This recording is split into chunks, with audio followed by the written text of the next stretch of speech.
I'm Wayne Breitbarth. I'm the founder of Power Formula LLC.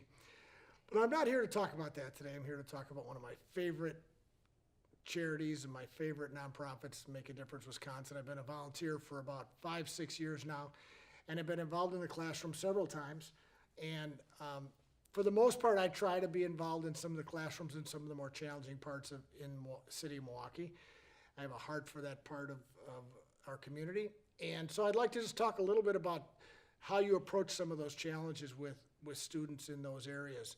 And it really just boils down to recognizing that there are differences, maybe between you as the presenter and them as the audience, and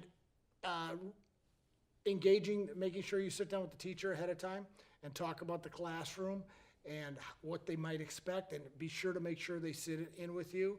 So if you have any issues or problems, they help you with that.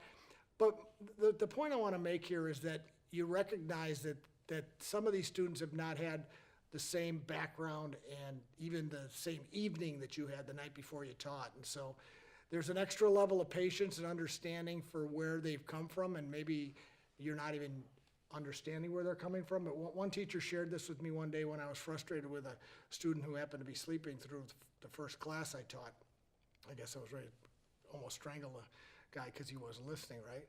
And after the class, the teacher pulled me aside and said, well, just remember, you just never know what that student went through that night. And at least they're here. And over the 6 periods that I taught, I could see that he was becoming more and more engaged. So he was even listening at the time when it looked like he was sleeping. So it sort of just takes you having a different frame of reference to go, they may not all be like your kids, and that may not be in the same space when they're sitting in the classroom. But if they're there, they're probably learning something, especially if you find ways to engage with them. And what I would always try to do is I'd try to move around the classroom and look them in the eye. And even if they were not looking me in the eye, I would talk to them directly and come up next to their desk.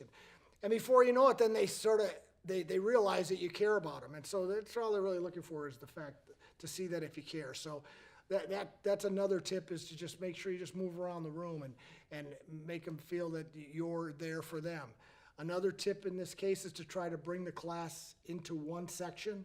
A lot of times you'll walk into the classes and they'll be really large and the kids will be all spread out. And I ask the teachers, okay, if I bring them into one little area so they can talk to them directly without having to shout. And I always blamed it on sort of the crazy raspy voice I got. But that was another tip that worked really well too, is to break the class and get them all in one little spot. And then there's almost like the force of having to listen, because you're addressing a smaller audience as opposed to scanning through the whole room. So just a few tips for when you're working in classrooms that maybe you aren't accustomed to, from where you've come and what your background, and maybe even where your kids have gone through when you walk into a classroom that doesn't quite look or feel like what you're used to.